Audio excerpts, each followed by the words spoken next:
नमस्कार good morning जय जगन्नाथ मु संजय ओडिया टीवी चैनल आपण मानक स्वागत जनाऊँगी। आसतु नजर पकाइबा ओडिशा समेत देश विदेशर किछिटा गुरुत्वपूर्ण खबर उपरे प्रथम थर करी चैनल को आसी चैनल टी सब्सक्राइब करने को जमारू भूलें। नमस्कार आजिकार प्रथम खबर उपरे नजर पकाइबा दक्षिण अंडमान सागर और बंगोपसागर में सक्रिय रही लघुचाप जदिओ ओडिशा उपरे यार सीधा सड़क प्रभाव नहीं तेब यार प्रभाव में राज्य में विभिन्न स्थान में मेघुआ पाग सह वर्षा होबार संभावना रही। आसंता 4 दिन वर्षा संभावना रही। दक्षिण ओडिशा रे वर्षा होबार संभावना थिबा बेले आज 21 तारिख जाए उपकूल ओडिशा रे वर्षा होगा नहीं पूर्वानुमान करिछि पाणीपाग विभाग। हालुकारू मध्यम धरणर वर्षा सह बिजुली और घड़घड़ी होगा संभावना रही। पुरी जगतसिंहपुर खोर्धा गंजाम गजपति रायगड़ा कोरापुट मालकानगिरी नवरंगपुर हालुकारू मध्यम धरणर वर्षा होबार संभावना रही। परवर्ती खबर पर नजर पकाइबा फेब्रुआरी 18 रु आरंभ होब जुक्त 2 परीक्षा।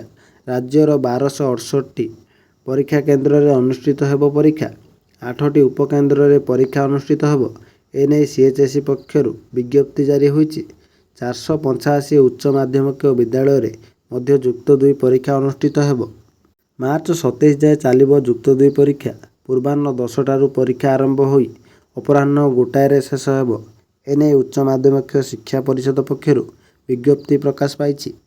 जुक्त 2 कला वाणिज्य विज्ञान धंदामूलक और पत्र विनिमय परीक्षा अनुष्ठित होब। उभय रेगुलार और एक्स रेगुलार परीक्षार्थी परीक्षा सूची पूर्व प्रकाश पाई। आगामी खबर उपरे नजर पकाइबा 2 मासरे सरिबो आवास सर्वे। एबे ग्रामांचल रे सर्वे आरंभ होईछि। ग्राम सभा माध्यम रे प्रति गाँव में सचेतनता करा जाउछि। लोकों को सर्वे रे सामिल करा जाउछि। जो माने भी आवास पाइबारु बाद पड़िछन्ति काहाको बाद दिया जीव नाही व्यवस्था लोकों पाखरे पहुँचाइबार आवश्यकता अछि। विभागर ट्रेनर माने गाँ गाँ रे लोकों को डाकी सचेतन करुछन्ति। जे वंचित होइछन्ति गरीब अछन्ति वंचित अछन्ति सेमानको सामिल करा जाउछि। पूर्व सरकार रे आक्रोशमूलक भाव राजनैतिक अभिसंधि रखी गरीब मानक आवास तालिका काटी जाउछला। परवर्ती खबर आज 5 दिनिया गस्तरे दिल्ली और राजस्थान जीवे मुख्यमंत्री मोहन चरण माझी। तेबे आज 21 जाए राजस्थान में रहिबे परे दिल्ली रे 55तम जीएसटी बैठक में जोग देवे। मंगलवार 3 दिनिया केन्दुझर गस्तरे मुख्यमंत्री मोहन चरण माझी जाइथिले। मध्याह्न राइसुआ एयर स्ट्रिप रे पहुंची प्रथमे L India Santali writer association कार्यक्रम में जोग देइथिले मुख्यमंत्री। एयर स्ट्रिप रे प्रशासन पक्षरु तांको गार्ड ऑफ ऑनर दिया जाइथिला। यापर तांको दलीय कर्मी नेता स्थानीय लोक माने भव्य स्वागत करने सह एक शोभायात्रा बालियागुड़ा ग्राम को जाई सेठारे Santali all India Santali writers association 7म वार्षिक उत्सव में जोग देइथिले। परवर्ती खबर राशन कार्ड धारकों पर बड़ खबर। राशन कार्ड उपभोक्ता ना काटी दिया संभावना रही। सरकार पक्षर जारी गाइडलाइन अनुଯାयी एभली घोषणा करा जायछि। राशन कार्ड रे अनेक सरकारी सुविधा मिलुवा बेले किछि धनी श्रेणीर लोके चंचकता करी राशन कार्ड हातेइछन्ति। मागणारे चाउल एवं गहम आउ पाइबाकू सक्षम हेबे नाही कारण सरकार पक्षर किछि गुरुत्वपूर्ण कार्य कराई नेबाकू परामर्श दिया जायछि। सरकार परामर्श को अणदेखा कले आगामी दिन में चिन्हट होइतिबा हिताधिकारी राशन कार्ड काटी दिया जिवो। परवर्ती खबर क्रमागत सुना दर वृद्धि पाइबारे लागिथिला हेले वर्तमान सुना मूल्य वृद्धि पाइबारे लागिछि ब्रेक। आगकू विवाह ऋतु रहिथिबारु अनेक लोक लगातार सुना मूल्य चेक करिथांती। आज भारत में 22 कैरेट सुनार दर 71,350 टंका रहिथिबा बेले 24 कैरेट सुनार मूल्य 10 ग्राम को 77,840 टंका रही।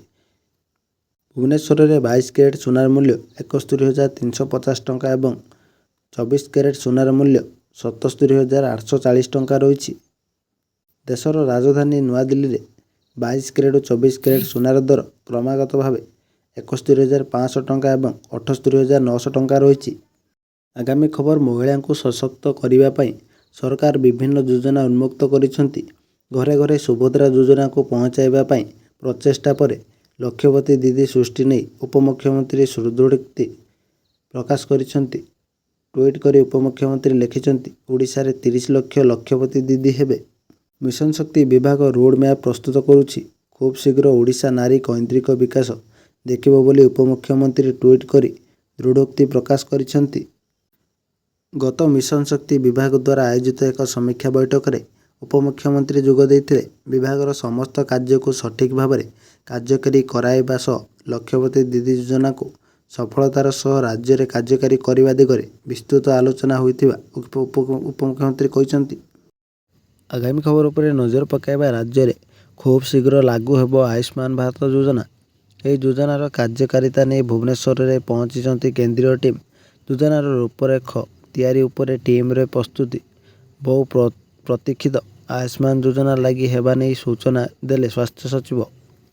ରାଜ୍ୟରେ ଆୟୁଷ୍ମାନ ଯୋଜନା ଲାଗୁ କରିବାକୁ ଭୁବନେଶ୍ୱରରେ ପହଞ୍ଚିଛନ୍ତି କେନ୍ଦ୍ରୀୟ ଟିମ୍। ଟିମ୍ ରାଜ୍ୟ ସ୍ୱାସ୍ଥ୍ୟ ବିଭାଗ ସହ କରିଛି ଆଲୋଚନା। କିଭଳି ସବୁ ଲୋକ ଏହି କେନ୍ଦ୍ରୀୟ ଯୋଜନାର ସୁଫଳ ପାଇବେ ତା ଉପରେ ହେଉଛି ଆଲୋଚନା। କେନ୍ଦ୍ରୀୟ ଟିମ୍ର ଆଲୋଚନା ନେଇ ସୂଚନା ଦେଇଛନ୍ତି ରାଜ୍ୟ ସ୍ୱାସ୍ଥ୍ୟ ସଚିବ।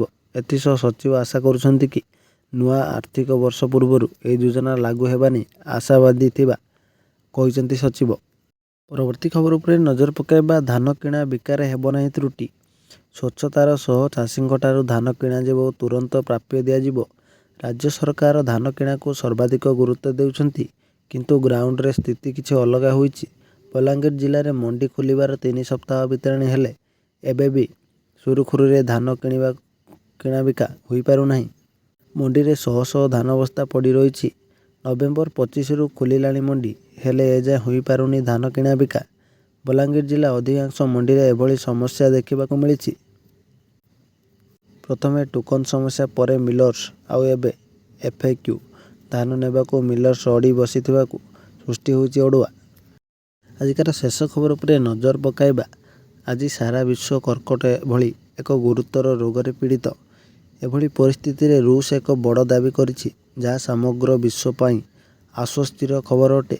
ରୁଷ କହିଛି ଯେ ଏହା ଏକ କର୍କଟ ଟୀକା ସୃଷ୍ଟି କରିଛି, ଯାହା ସମସ୍ତ ନାଗରିକଙ୍କ ପାଇଁ ମାଗଣାରେ ଉପଲବ୍ଧ ହେବ।